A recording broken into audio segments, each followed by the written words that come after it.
자, 언니도 했다가 이렇게 이제 육아법에 대한 이야기 나누기 위해서 외국 엄마까지 모시게 되니까 참 감회가 새롭습니다. 물론 한국이 좋아서 한국에 관심이 많아서 한국에 온 건데요.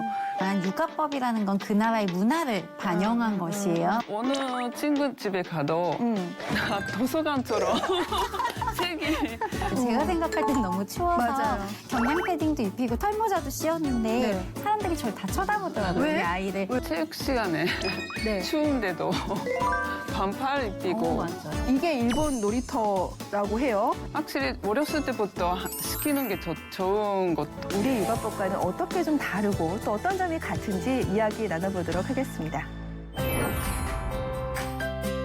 안녕하세요. 육아에 지친 나를 위한 이야기 엄마 토크 C채널 언니도 했다의 황소영입니다.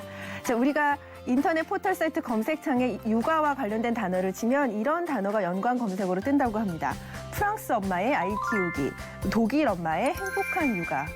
이런 단어가 연관 검색어로 뜨고 있는데요. 이것은 다른 나라의 사례를 빌려서라도 우리나라의 육아법을, 우리들의 육아법을 좀 좋게 만들어 보고자 하는 의지가 반영된 것이 아닌가 하는 생각이 드는데요. 자, 그래서 저희도 오늘 준비했습니다. 오늘은 가까운 나라 일본에서 오신 엄마를 한 분 모시고 우리의 육아법과는 어떻게 좀 다르고 또 어떤 점이 같은지 이야기 나눠보도록 하겠습니다. MC 변호사 황소영, 부모 코칭 전문가 이다랑, 일본인 엄마 미나미노 엄마 사건.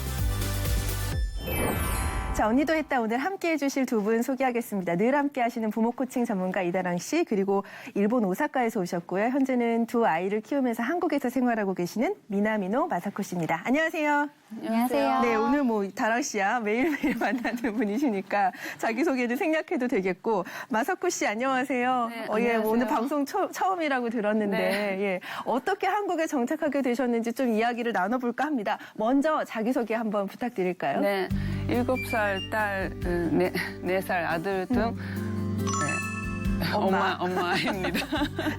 딸 이름이 뭐예요? 딸은 좀 이유해라고. 유해? 네, 둘째는? 하고요. 둘째는 시온이에요. 네, 유해와 시온이의 엄마이십니다. 한국에 언제 처음 오셨어요? 네, 2002년도에 그 어학연수 때문에 한국에 왔었고요. 네. 2005년도에 다시 그 대학에 편입하기 때문에 우리나라 대학에. 예, 왔었고 졸업하고 그때 남편 만났고 네. 예, 그 이후 계속. 자, 언니도 했다가 이렇게 이제 육아법에 대한 이야기 나누기 위해서 외국 엄마까지 모시게 되니까 참 감회가 새롭습니다. 분명히 이제 한국에서 아이를 낳아서 키우다 보면 일본과 이런 점이 다르구나라는 게 제일 먼저 이렇게 와닿을 텐데요.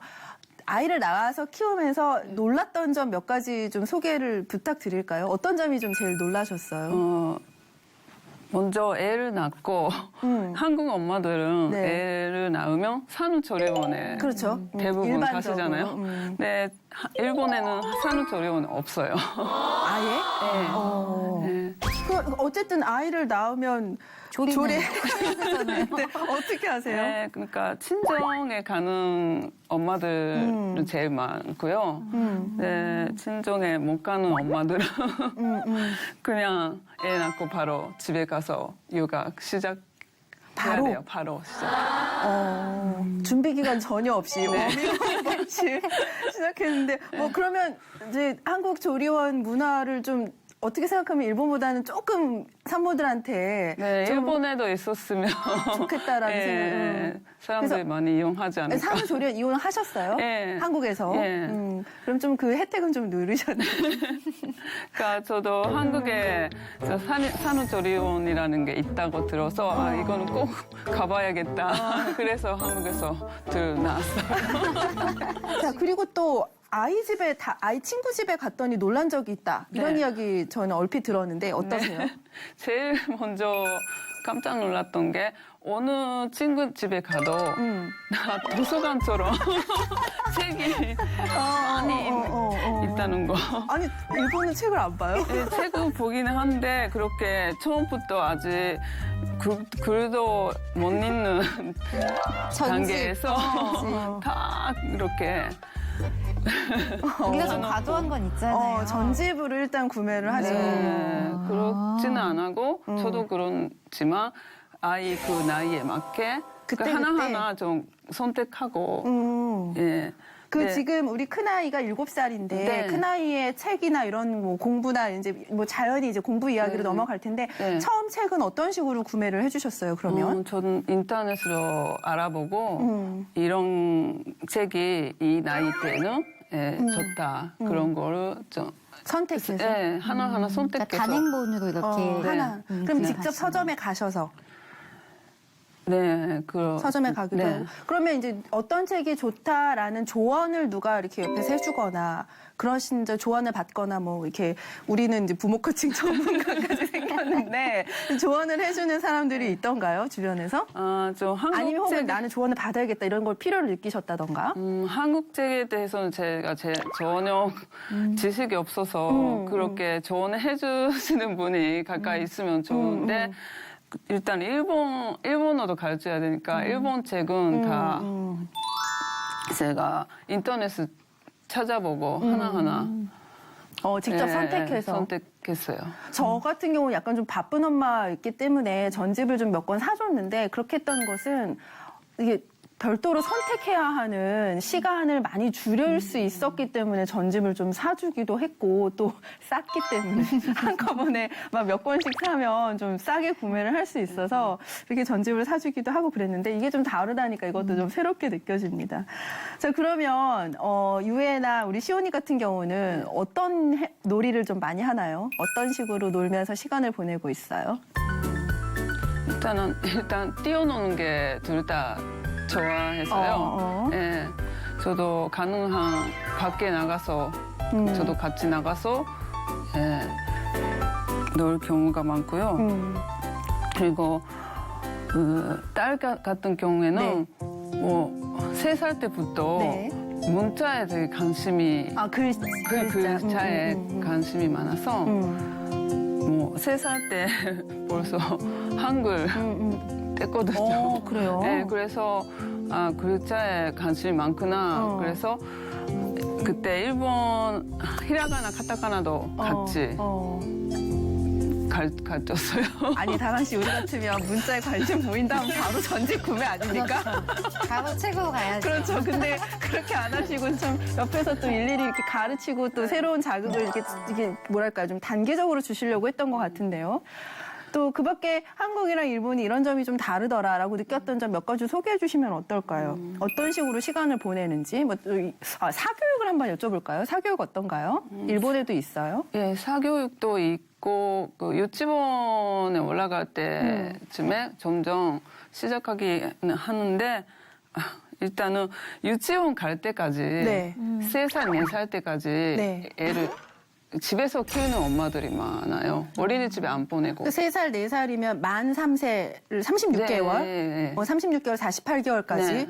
와, 그래요? 그럼 어린이집- 일하는 엄마는 어떻게? 일하는 엄마들만 그 어린이집 보낼 수 있는데 네. 맞벌이 아니면 신청도 못 해요. 어린이집 아예 보낼 수가 없고 유치원부터 유치원부터. 네. 이것도 우리나라랑 좀 많이 좀 다른 분위기인 것 같습니다.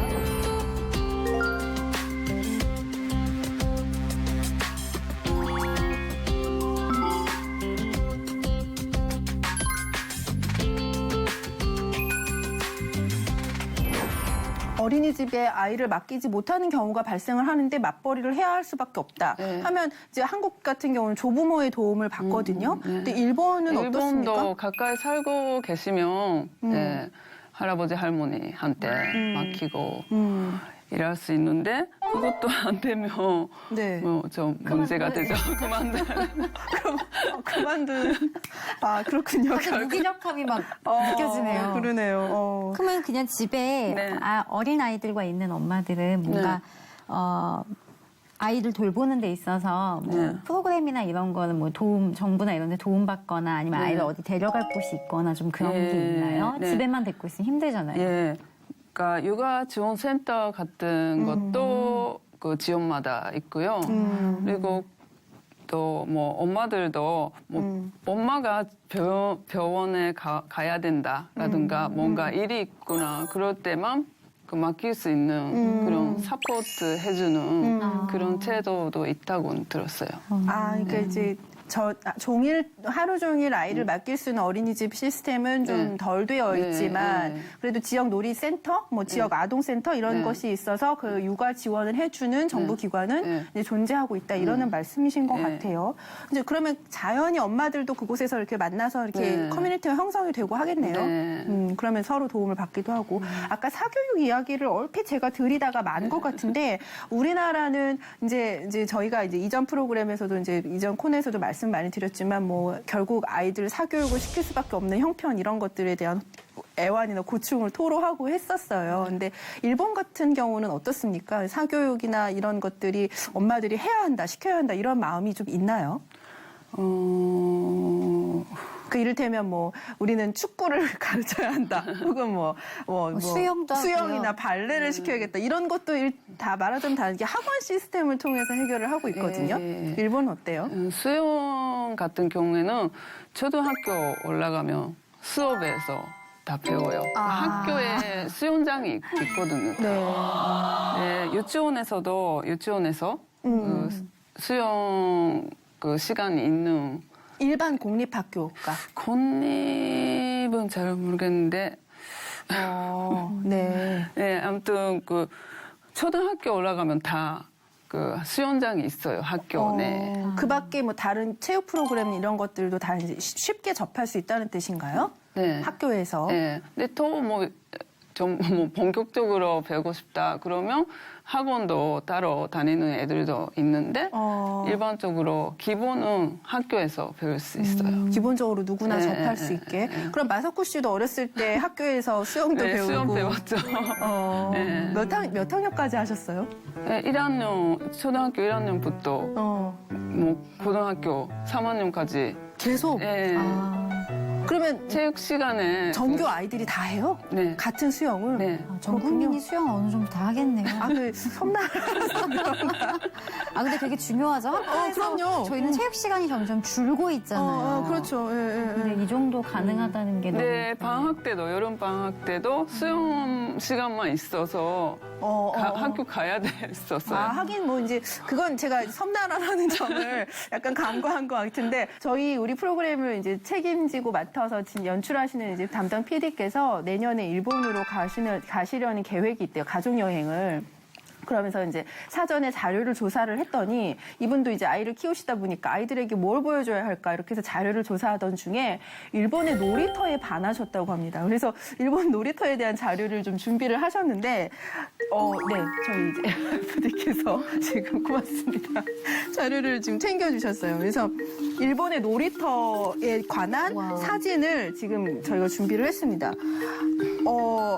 지금 보셨죠? 요 사진을 보면 이게 일본 놀이터라고 해요.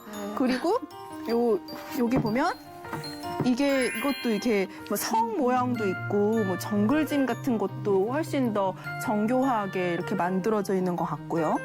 또 요거는 아이들 수영하는 모습인데 요건 조금 이따 좀 더 자세히 이야기를 나눠보도록 하고 저희가 이제 놀이터 사진을 보여드리는 이유는 다른 것이 아니라 우리나라 놀이터의 경우 대부분 이제 아파트 단지 내에 한두 개가 있고 대부분 모양이 비슷하다고 저희는 생각을 하는데 자 이제 이쯤에서 이제 마사코 씨한테 다시 여쭤보도록 할게요. 우리나라 놀이터를 봤을 때 아이가 외부에서 뛰어노는 걸 좋아한다 이렇게 말씀을 하셨는데 우리나라 놀이터하고 일본의 모국의 놀이터 이게 차이점을 좀 느끼시지 않나요? 저는 이거 보면 이것만 해도 단적으로 좀 그런 것 같은데. 네. 근데 그 사진에 있는 그 놀이터는 그 한국에 있는 그 아파트 단지 내에 있는 그런 동네 놀이터가 아니라 네. 조금 더 큰 규모의 구립, 시립 이 정도. 그런 놀이터가 아닐까 생각하는데요. 있네요. 우리나라는 전혀 없는 놀이터인데 그래도 이렇게 있고 좀 이 사진을 보면 좀 다양하거든요, 모양이. 근데 우리나라 놀이터 모는 그렇게 다양하지 않으니까. 또 두 번째는 이 사진 속에서는 모래나 이런 자연 재료를 이렇게 직접 느낄 수 있는 그런 재료들이 있어 보이는데 우리나라는 안 그렇잖아요. 밖에서 어떠세요? 아이랑 외부 활동할 때 네. 불편하거나 이런 부분 없으세요? 내가 어릴 때 일본에서 놀이할 때와는 좀 차이가 있다라던가요? 아이들이 외부 활동을 좋아하니까. 불편하지는 않은데요. 그 모래를 만지고 많이 놀았던 것 같은데 그런 걸 별로 한국에서는 뭐 위생적인 문제 때문인지 예, 안 시키는 것 같아요. 그러니까 모래를 네. 접할 수 없는 게 제일 네. 아쉽다 이런 말씀. 다랑 씨 보기엔 어떠세요? 우리나라 놀이터는 조금 좀 천편일률적으로 되어 있고 특히 이제 뭐 고무 재질, 뭐 요즘엔 좀 이렇게 아이들한테 좋은 재질로 쓰여진다고는 하는데 재질도 이렇게 제한적이고 이런 게 아이들한테 놀이 능력, 놀이 창의력을 길러주는데 좀 박의 요소가 되지는 않을까요? 그죠. 제가 이제 놀이를 계속 아이들과 하면서 느끼는 건 그 장난감도 옛날에 비해서 굉장히 획일적이고 같은 재료로 가는 게 많잖아요. 저희가 이제 시중에서 구입하는 장난감도요. 근데 그것처럼 놀이터도 약간 공장에서 찍어내듯이 이렇게 가는 게 되게 큰 것 같아요. 그리고 모래 거의 없애고 우레탄 같은 걸로 이제 맞아요. 깔거나 잔디. 심지어 학교 운동장도 이제 저희는 모래가 이제 거의 없어요. 잔디 같은 거 심거나 그 이제 초록색을 많이 깔거든요. 근데 사실 아이들은요, 자연을 만지면서 놀 때 엄마 아빠 입장에서 너무 좋은 게 오랫동안 놀 수 맞아요. 있어요. 굉장히 몰입할 수 있고 많은 가능성들이 나오게 되는데 사실 제한된 재료만 저희가 준다는 것들이 좀 많이 아쉬운 포인트가 될 수 있겠죠. 뭐 이렇게 아이들은 자연스럽게 풀어놓기만 해도 정말 오랜 시간 동안 즐거워하면서 놀고 있다는 그런 경험을 하게 되는데 조금 더 우리가 좀 창의력을 발휘할 수 있는 그런 놀이터를 좀 제공을 해줄 수 있다면 좋겠다는 반성도 좀 듭니다. 여태까지 말씀하셨던 거 좀 잠깐 정리를 한다면 일본에서도 워킹맘으로 아이 키우는 것은 쉽지 않다. 보육시설이 좀 이렇게 그렇게 호의적이지 않다는 건 좀 놀라운 것 같고요. 다만 이게 지금 지자체별로 센터가 있어서 엄마가 육아할 수 있도록 도와주고 있다라는 건 우리가 좀 배웠으면 좋겠다는 생각은 드네요. 자, 그리고 제가 또 어디선가 그런 얘기를 좀 들은 것 같아요. 일본의 교육은 한마디로 말하자면 강하게 키운다. 아이를 좀 강하게 키우는데 초점을 맞춘다. 이런 이야기 들은 것 같은데 정말 그렇습니까, 마사코 씨? 특별히 강하게 키워야겠다 그런 거는 없는 것 같은데요. 네. 그래도 예를 들면 특히 학교에서 그 체육 시간에 네. 추운데도 반팔 입히고, 맞아요. 예. 제가 반팔 이 얘기 반바지 들은 게 입히고. 네. 제가 일본을 종종 가거든요. 네, 네, 아이랑 네, 그냥 가깝고 여행하기 네, 네. 좋으니까. 근데 12월쯤 갔더니 약간 네. 싸늘한 거예요. 제가 생각할 땐 너무 추워서 맞아요. 경량 패딩도 입히고 털모자도 씌웠는데 네. 사람들이 저를 다 쳐다보더라고요. 왜? 우리 아이를. 왜요? 왜냐면 거기 아이들이 여전히 약간 얇은 이제 반팔에 니삭스 정도 신고 다니더라고요. 일본 아이들은. 근데 이제 우리 아이는 패딩 입히고 털모자 씌우고 이랬더니 근데 제가 느끼긴 되게 추웠거든요. 제가 약간 민망했던 게 왜 그랬는지 지금 약간 생각이 나네요. 물론 이 춥게 입히고 따뜻하게 입히고 이런 것이 육아법의 차이를 말씀드리는 건 아니고 제가 좀 놀라운 사진을 하나 봤는데 아까 이제 보여드리려고 했다가 만 거예요. 이게 12월이래요. 일본에서는. 일본에서 이제 12월 달에 찍은 사진인데 야외잖아요. 우리 같이 12월 같으면 우리는 실내에서 수영을 하고 아이들이 좀 다치 감기 걸리지 않을까 막 이렇게 감싸주고 이런 모양이 있을 텐데 아이들이 너무 씩씩하게 한겨울에도 이렇게 실외에서 수영을 하면서 질서를 지키고 이런 모습을 볼 수가 있는데요. 이거 좀 설명을 해주실까요? 그거 건포 마찰이라고 하고요. 네. 옷을 벗고 네. 마른 수건으로 추운 날. 피부를 마사지 하면 좀 따뜻해지잖아요. 네. 그거를 매일매일 저도 어렸을 때 초등학교 때 했었어요. 일종의 면역력을 강화시키는 그런 방법이겠네요. 네. 강하게 하는. 강하게 키우는. 아니, 우리 강하게 키운다는 말에 대해서는 이제 일본 엄마가 들으면 좀 거부감을 느낄 수도 있겠다는 생각이 들기는 하지만, 좀 뭔가 내부적인 독립성을 키워주고 자립심을 키워준다는 측면에서 이해하면 어떨까 싶기도 하네요. 그리고 또 일본 교육하면 또 우리가 빼놓을 수 없는 것이 아이들이 굉장히 질서를 잘 지키고 또 남을 배려하는 문화가 어렸을 때부터 몸에 익은 것 같다라는 생각을 하게 하는 그런 면면들이 있거든요. 네. 특별히 일본 아이들의 교육에 있어서 이런 점이 강조된다 이런 것이 있을까요? 우리나라와 비교했을 때? 네, 항상 그 상대방 입장에 서서 생각하라. 네. 그러니까 그런 배려는 뭐 저도 어렸을 때부터 그렇게 상대방 입장을 생각해서 행동하라 그런 거는 많이 부모님한테도 그렇고 학교에서도 그런 얘기를 많이 들었던 것 같아요. 질서를 잘 지키는 것도 우리 아이들 같은 경우는 줄 서는 것도 굉장히 어려워할 텐데 일본 아이들은 줄 서고 이러는 것도 되게 잘하는 것 같거든요. 그런 것도 좀 우리가 배웠으면 좋겠다는 생각이 좀 듭니다.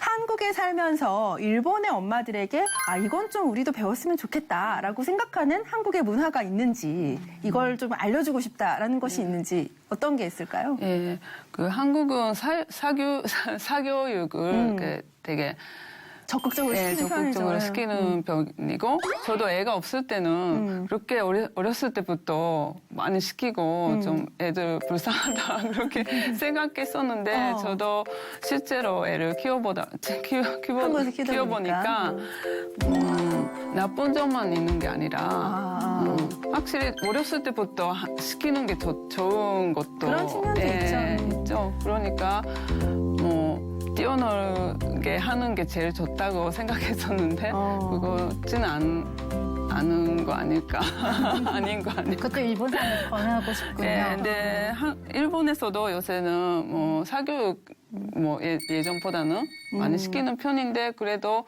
한국이랑 비교했을 때 일주일에 한 번 정도 유치원생한테는 일주일에 한 번 정도밖에 안 한다고 얘기 들었는데 한국처럼 너무 좀 많이 시키는 것도 문제가 있을지도 모르겠지만 무조건 안 된다. 네, 그렇게는 말할 수는 없다고. 네, 뭐 확실히 어렸을 때 좀 다양한 경험을 이렇게 해줄 수 있게 하는 그런 수단이 될 수 있으니까 그런 점에서는 좋지만 또 너무 과한 것도 바람직하지는 않다. 이런 말씀이신 것 같아요.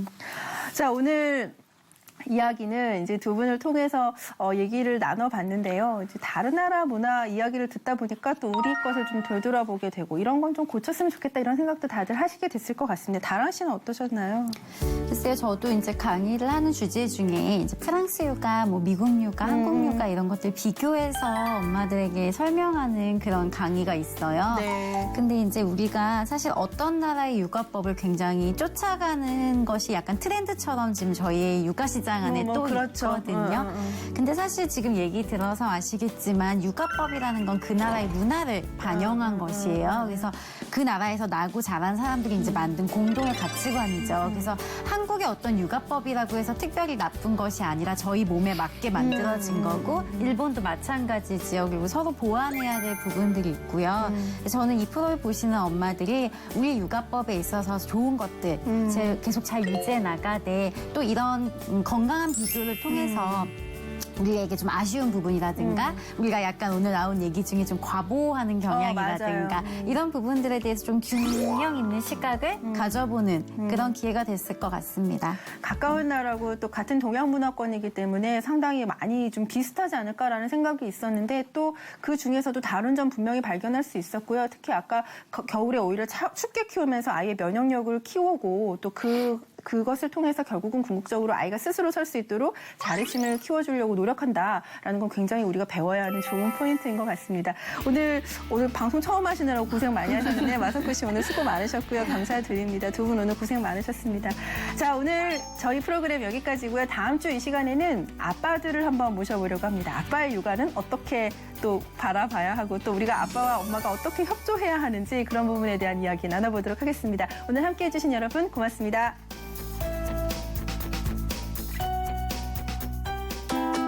예쁜 아기 사진과 기도 제목을 보내주세요.